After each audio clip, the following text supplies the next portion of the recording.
Welcome back. This channel exists because of your support. Subscribe, hit like, and share your thoughts in the comments. Now let's get into the story. The wine glass slipped from her hand, red liquid spreading across my coffee table. Natalie stared at me from the couch, her face frozen between recognition and disbelief. "What did you just say?" she whispered. I watched the wine seep into the wood grain. "When did you start pulling away?" she'd asked, voice trembling. Like the past 6 months hadn't been a masterclass in calculated distance. I'd looked at her evenly. "When I realized you wouldn't stay?" Now she sat there, watching those words detonate. Her mouth opened, closed. The color drained from her face. "I don't understand what you mean," she managed. The woman who'd been planning her exit for 18 months couldn't understand plain English. The woman who'd secretly accepted a 2-year fellowship in Copenhagen while letting me believe we were building a life together was confused. "Copenhagen," I said.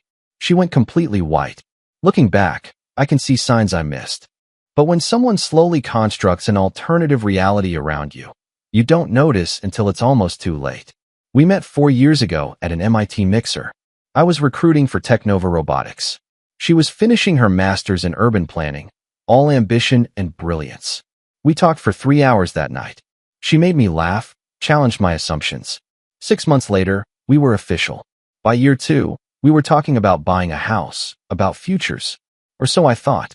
The changes started 18 months ago. March 2023. She became protective of her laptop, took calls in other rooms.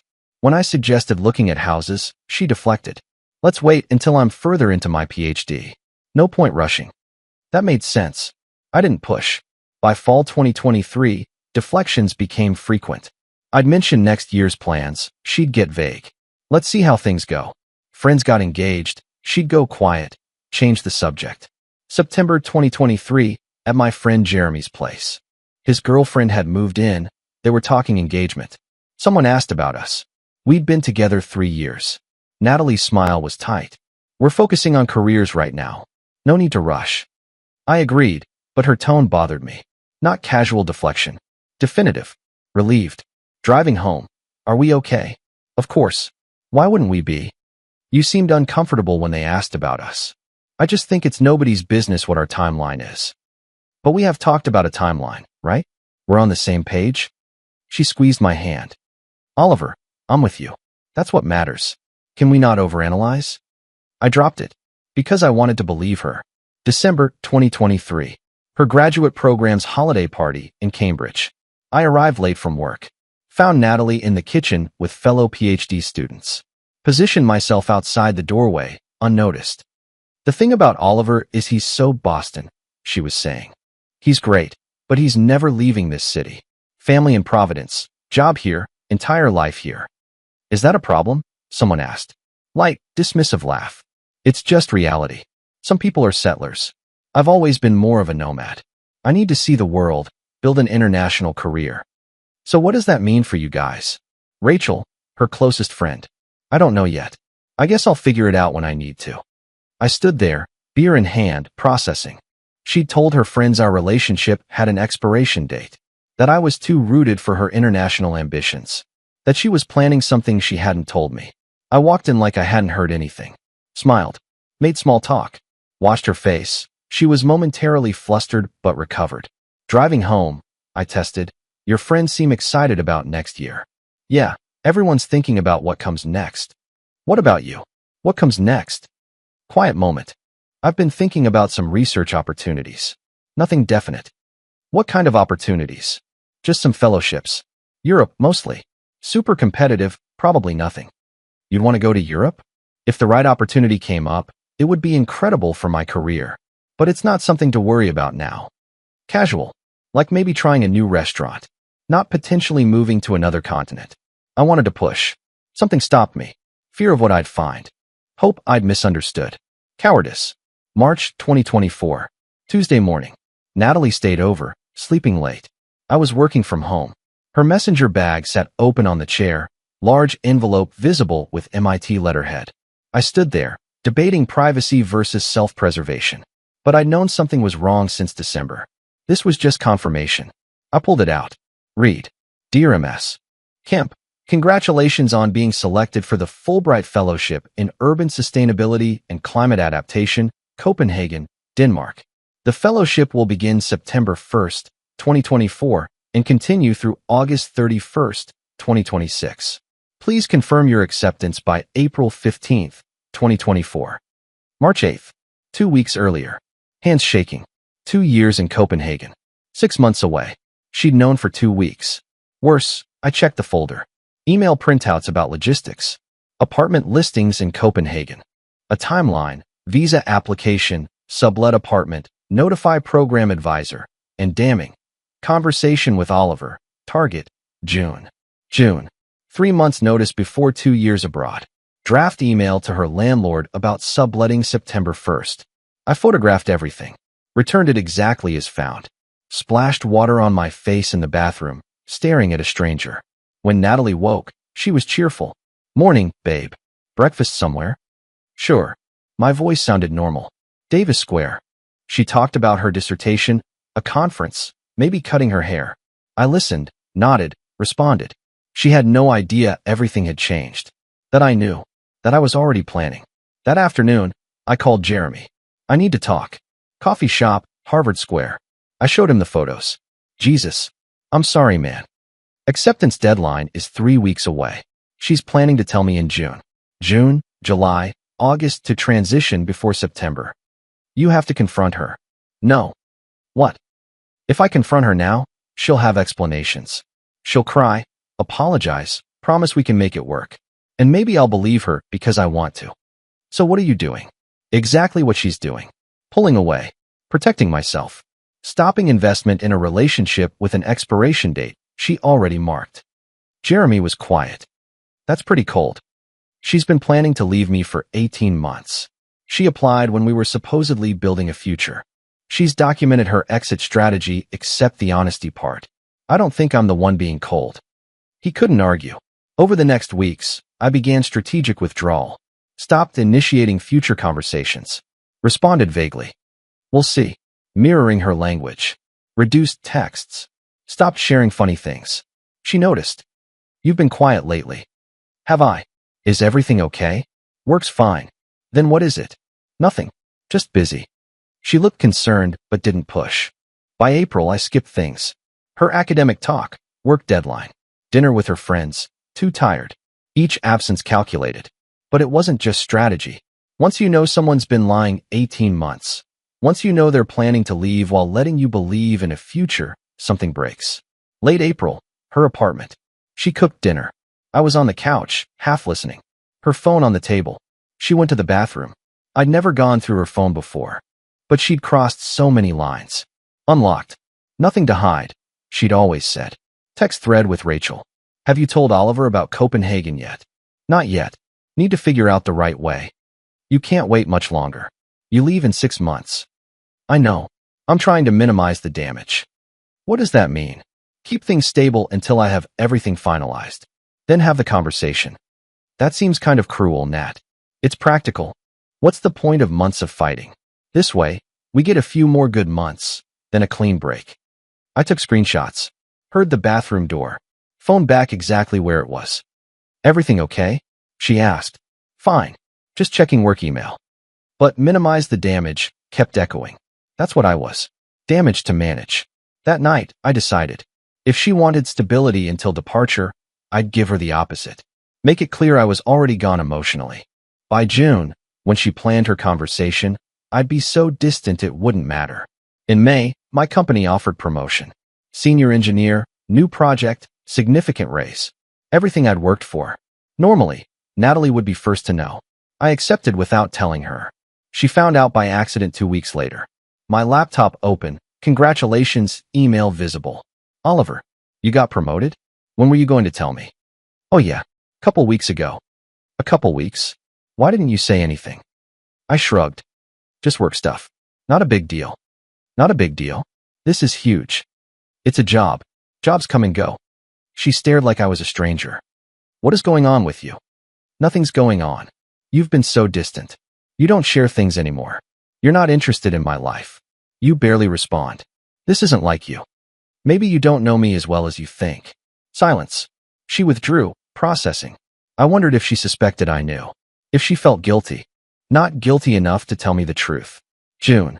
Wedding in Newport, Rhode Island. Friend's wedding at Castle Hill Inn. We'd RSVP'd months earlier. By now, things were visibly strained. The drive down Friday afternoon, oppressive silence. She tried conversations. Minimal responses. Rehearsal dinner. People noticed. How I didn't touch her. How we might as well have been strangers. You two are next, right? We're focused on other priorities, I said. Natalie flushed with embarrassment. Saturday ceremony. Beautiful. Emotional vows about commitment. Natalie cried. I couldn't tell if she was moved or upset about us. Reception. Someone asked how long we'd been together. For years. You must be thinking about the next step? Before Natalie could answer. We're seeing how things develop. Awkward surprise. Oh, well, no need to rush.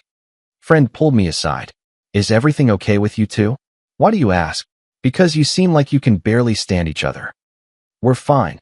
You're obviously not fine. Sunday drive back. Silent first hour. Then, are you trying to punish me for something? No. Then what is this? This coldness? I'm being realistic about where we are. And where is that? You tell me. You seem to have all the plans figured out. She went pale. What does that mean? Nothing. Forget it. We didn't speak the rest of the drive. July. Natalie's panic obvious. Multiple attempts at serious conversations. I deflected, gave non-answers. She'd ask what I wanted. I'd ask the same. Neither answered. She invited me to dinner, elaborate meal. Trying to recreate earlier us. You can't go back once things break. I feel like I'm losing you. Are you? I don't know. Am I? That's a question you need to answer. She cried. Why are you being like this? What did I do? I almost told her. Almost laid it out. But I wanted to see if she'd tell me first. Be honest without being forced. She didn't. Early August. Cookout at Amanda's place, Jamaica Plain. Amanda's my coworker. She noticed immediately. You two okay? Not really. Want to talk? Not yet. Thanks for asking. At the cookout, people discussed fall plans. Someone asked Natalie about her dissertation. Actually, there are some changes. I'll have news soon. Good news. I think so. Yes. Everyone looked at me expectantly. I just said, congratulations, and sipped my beer. The group picked up on the strangeness. I left early. Didn't offer Natalie a ride. That night, she texted, we can't keep doing this. Doing what? This. Whatever this is. We need to talk. Okay. Can I come over tomorrow? If you want. Do you want me to? That's up to you. She didn't come. Or the next night. Postponed 3 times over the next week. Different excuses. I didn't push. Just waited. Finally, September 7th, Saturday evening. She showed up unannounced. 8 p.m. I opened the door and found her standing there, looking nervous and determined in equal measure. Can I come in? Sure. She walked in and immediately noticed the changes. I'd been slowly packing up my apartment, organizing things, clearing out, making it look less like a home and more like a way station. Boxes were visible in the corner of the living room. Are you moving? She asked. Reorganizing. She sat on the couch. I remained standing, keeping physical distance between us. That old strategic instinct. I don't know how to start this, she said. Just say what you came to say. It's not that simple. It never is. She looked up at me, and there were already tears forming. I feel like I'm losing you. Interesting timing for that feeling. What does that mean? It means you're not losing something you were holding on to. She absorbed that, looking wounded. I don't understand what happened. We were fine, and then suddenly you just withdrew. Were we fine? I thought we were. You thought we were, I repeated. Yes. And then you changed. You stopped trying, stopped caring. When did that happen exactly? When did I stop trying? She looked frustrated. I don't know. That's what I'm asking. And there it was. The moment. The thumbnail moment I'd been building toward for 6 months. When did you start pulling away? She asked, her voice breaking. I looked at her evenly, let the silence stretch for a moment, then said, when I realized you wouldn't stay. Her face changed. It was like watching something collapse from the inside.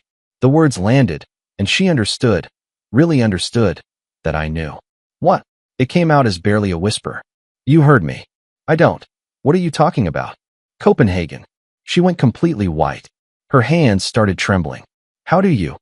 March 15th, Tuesday morning. You left your bag open. The letter from the Fulbright Commission was visible. Congratulations, by the way. 2-year fellowship in urban sustainability and climate adaptation. Starts in 1 week. She couldn't speak, just stared at me in horror. I've had 6 months to think about this. I continued, my voice calm and controlled. 6 months to understand what I was seeing. 6 months to prepare for this moment. Oliver, I was going to tell you. When? On the way to the airport? That's not fair. Fair? I walked over to where I'd left my phone and picked it up. Pulled up the photos I'd saved. I think these texts with Rachel are interesting. Let me read one. Keep things stable until I have everything finalized. Then have the conversation. That was your plan, right? Keep me comfortable and ignorant until you were ready to leave? She stood up, panicking now. You went through my phone. You were planning to leave me while pretending we had a future. I think that's a bigger violation than checking your messages. I showed her the screenshots, the text conversations, the photos of the fellowship letter, the apartment listings in Copenhagen. All of it. Those were private, she said weakly. So were your plans, apparently. She was fully crying now. I didn't know how to tell you. I didn't want to hurt you. So your solution was to lie for 18 months? To let me think we were building something while you were planning your exit? It wasn't like that. Then what was it like? Explain it to me. She couldn't answer. She stood there, tears streaming down her face, unable to defend the indefensible. I kept going. I know you applied for the fellowship in March of 2023. We'd been together 2.5 years. You were already planning to leave before we talked about looking at houses together. Before we spent Thanksgiving with my family. Before any of the moments I thought mattered. Those moments did matter, she insisted. Did they? Because according to your journal entry from September, this relationship has an expiration date. According to your texts, I'm damaged to be minimized. According to your timeline document, I was scheduled to be informed in June, giving me exactly 3 months' notice before you left for 2 years. Her face crumpled. You read my journal? I did. And you know what? I'm glad I did. Because it told me the truth you were too cowardly to say to my face. You want Copenhagen more than you want me. You've wanted it for over a year. You see me as temporary, as Boston, as the stable, boring option you're stuck with until you can escape to your exciting European life. That's not what I think of you. It's exactly what you think of me. You've documented it extensively. She sank back onto the couch, sobbing now. So what? You've been punishing me. For months? No. I've been protecting myself. There's a difference. By shutting me out. By doing exactly what you were planning to do to me. I just did it first. That's cruel. Cruel? I could feel anger rising now, breaking through the cold control I'd maintained. You let me believe we had a future. You let me plan around you. You let me think I mattered to you. All while secretly preparing to leave. And you want to talk to me about cruelty? She couldn't respond to that. Just kept crying. When were you going to tell me? I asked again. Specifically. I don't know. I was trying to find the right time. June. According to your messages, it was June. Give him time to process before I leave. You were going to give me 3 months' notice that our 4-year relationship was over. I wanted to wait until everything was certain. It's been certain since March. You've had 6 months of certainty. What you wanted was to control the narrative and the timing. To decide exactly how and when I found out. To manage me like a project with a deadline. She looked up at me, desperation clear in her face. We could still make this work. Long distance, or maybe you could. Could what? Move to Copenhagen? Drop everything and follow you? Maybe, if you wanted to. Did you want me to? She couldn't answer. The silence was answer enough. That's what I thought, I said. You didn't want me to come. You wanted a clean break. You wanted your exciting new life without me in it. You just wanted to control when that break happened. It's not that simple. It's exactly that simple. You chose Copenhagen. You chose your career. And that's fine. Those are valid choices. But you made them while lying to me for 18 months. That's the part one can't forgive. She stood up, tried to approach me. I stepped back. Don't. Oliver, please. I do love you. I believe you do. In your way. But you love Copenhagen more. You love the life you're planning there more. And you know what? That's okay. I'm not even angry about that part. What I'm angry about is the deception, the calculated lying, the complete disregard for my right to know what was happening in my own relationship. I was going to tell you. You were going to tell me when it was convenient for you, when you'd secured everything you needed. When you had your ducks in a row and could present it as a fait accompli. You were never going to give me a real choice or a real conversation. She was sobbing openly now. I don't know what to say. There's nothing to say. You made your decision 18 months ago. I've just been living in the aftermath, waiting to find out. So that's it. We're done? We've been done since March 8th. You just didn't tell me. She tried one more approach. What if I stayed? What if I turned down the fellowship? I looked at her carefully. Would you? The pause before she answered told me everything. I don't know. This is everything I've worked for. I know it is. And I'm not asking you to give it up. I'm just asking you to be honest. You don't want to stay? You want to go? You've wanted to go for 18 months. So go. Just like that. Just like that. She stood there, looking lost. Can we at least stay friends? Eventually? Maybe. Not now. When? I don't know. When it doesn't hurt. When I can think about you without feeling like I wasted 4 years on someone who was already planning to leave. She flinched at that. You didn't waste anything. Didn't I? You spent 18 months lying to me, letting me invest in a future you knew wouldn't happen, keeping me around for comfort while planning your escape.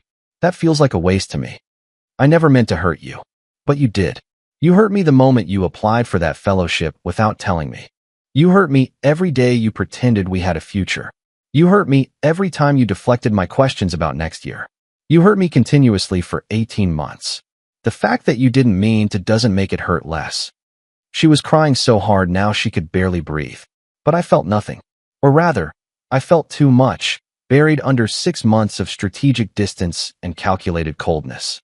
Under the anger and hurt and betrayal. I should go, she finally said. Yeah, you should. She walked to the door, paused with her hand on the knob. I leave on Thursday. The fellowship starts Monday. Have a good flight. She looked back at me one last time. I really did love you. Past tense, I noted. That's honest, at least. She left. The door clicked shut behind her. I stood in my living room, looking at the wine stain on my coffee table, and felt absolutely nothing. That was the thing about strategic emotional withdrawal. By the time the actual ending came, there was nothing left to grieve. The next few days were quiet. I didn't hear from Natalie. On Thursday, I knew she was flying out. I didn't watch her social media or ask mutual friends about her. I just went to work, came home, lived my life. Jeremy called that weekend. How are you doing? Fine. Really? It's done. I'm relieved more than anything. I'm proud of you, man. That took guts, the way you handled it. Did it? I'm not sure what I did was right. You protected yourself. After she spent 18 months lying to you. That's not just right. That's necessary. Maybe he was right. But in the quiet moments, I wondered, had I been protecting myself or punishing her? Had I been strategic or just cruel? The line felt blurry.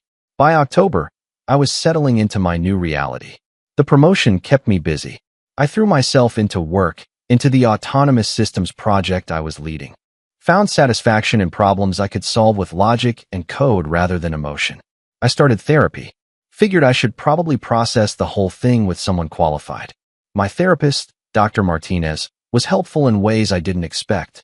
You're angry, she observed in our third session. No, I'm not. You're very angry. And that's okay. You have a right to be angry. I'm not angry. I'm just disappointed. Those can coexist. She was right, of course. I was furious. Not just at Natalie, but at myself. For not seeing it sooner. For all the signs I ignored. For letting her control the narrative for so long before I finally took control back. Do you regret how you handled it? Dr. Martinez asked. I don't know. Sometimes. What do you regret? That I became someone cold and calculating. That I played games instead of just confronting her immediately. That I let it drag out for 6 months. Why did you do that? Because. I struggled to articulate it. Because if I'd confronted her right away, she would have had explanations. She would have cried and apologized and said she was planning to tell me. And maybe I would have believed her. Maybe I would have agreed to try long distance or to wait for her. And then I'd be sitting here waiting for someone who was never coming back. So you were protecting yourself or punishing her. I'm not sure there's a difference. There is a difference. Protection is about self-preservation. Punishment is about inflicting pain. Which one were you doing? I thought about that for a long time. Both, maybe. That's honest, she said. By November, I felt different. Lighter. Like I'd been carrying something heavy for so long that I'd forgotten what it felt like to put it down. I started dating casually.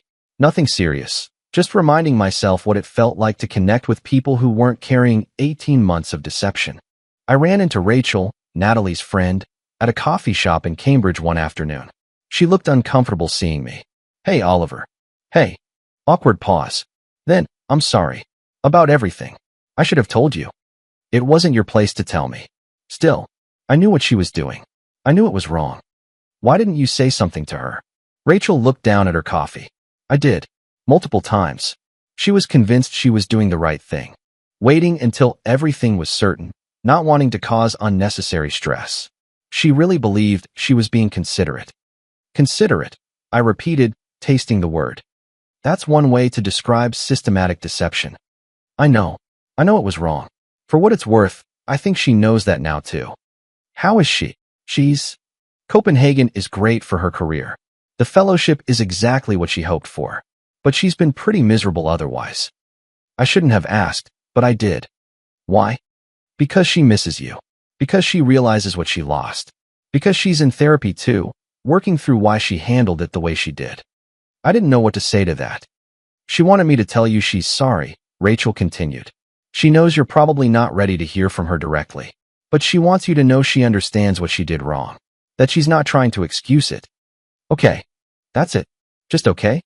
What do you want me to say? That I forgive her? That I understand? I don't. Maybe I will someday. But not now. Rachel nodded. That's fair. We parted ways. I thought about that conversation for days afterward. Thought about Natalie in Copenhagen, probably thriving professionally while struggling personally. Thought about whether I should feel satisfied by that, or just sad. Mostly, I felt sad. In late November, I got an email from her. Subject line, "I'm sorry." I stared at it for a long time before opening it. Dear Oliver, I know you're probably not ready to hear from me. Maybe you'll never be ready. But I needed to write this anyway. You were right about everything.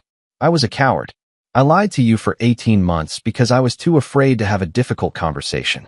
I convinced myself I was being kind, that I was protecting you from unnecessary stress. The truth is, I was protecting myself. From your reaction, from having to face what I was doing, from the guilt. Copenhagen is everything I hoped for professionally. The work is incredible, the city is beautiful, the fellowship is exactly what I needed for my career. But none of that makes up for how I treated you. I'm in therapy now, trying to understand why I handled things the way I did. Why I thought deception was better than honesty. Why I prioritized my comfort over your right to know the truth. I don't have good answers yet.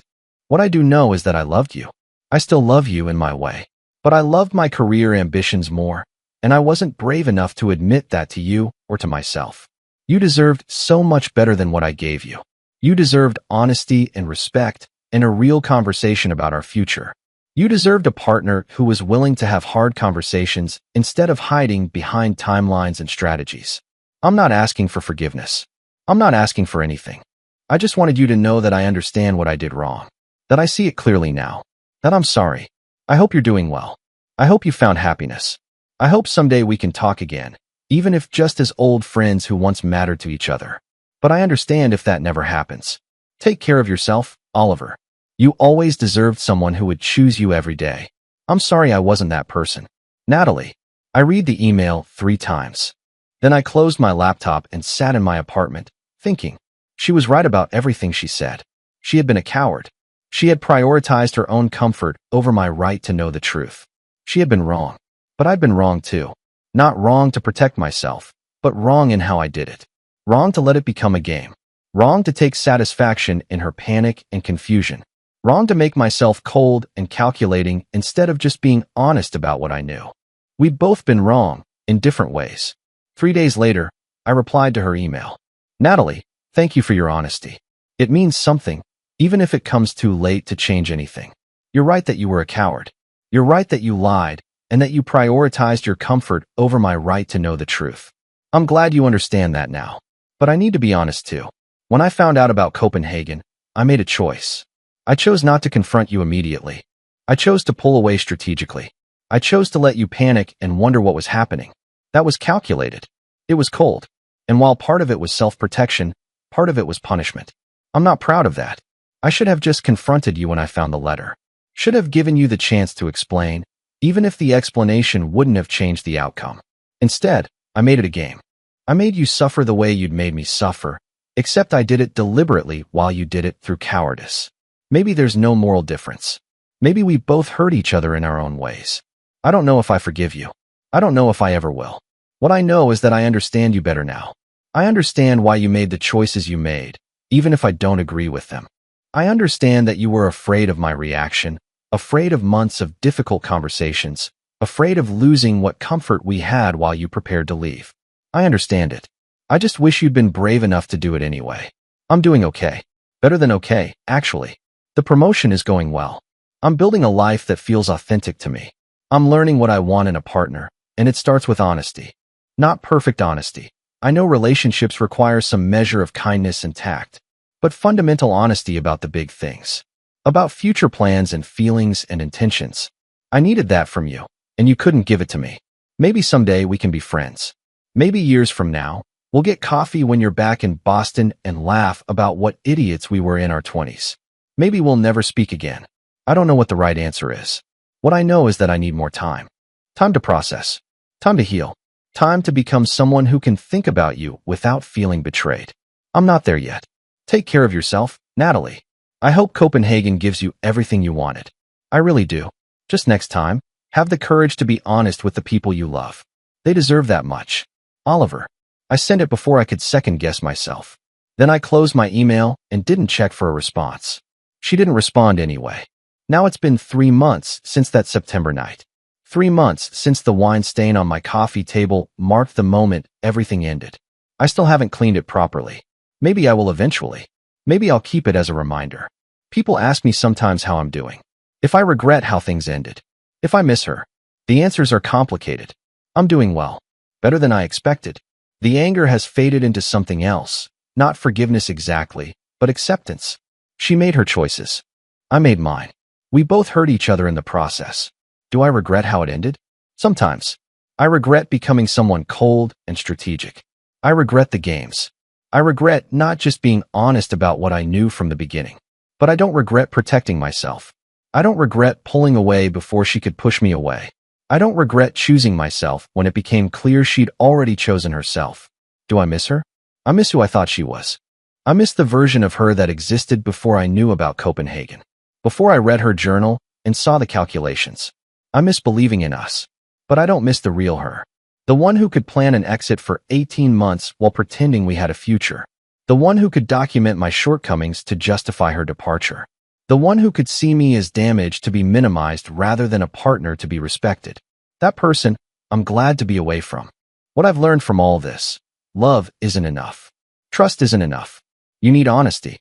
You need someone who will have hard conversations instead of hiding behind strategies.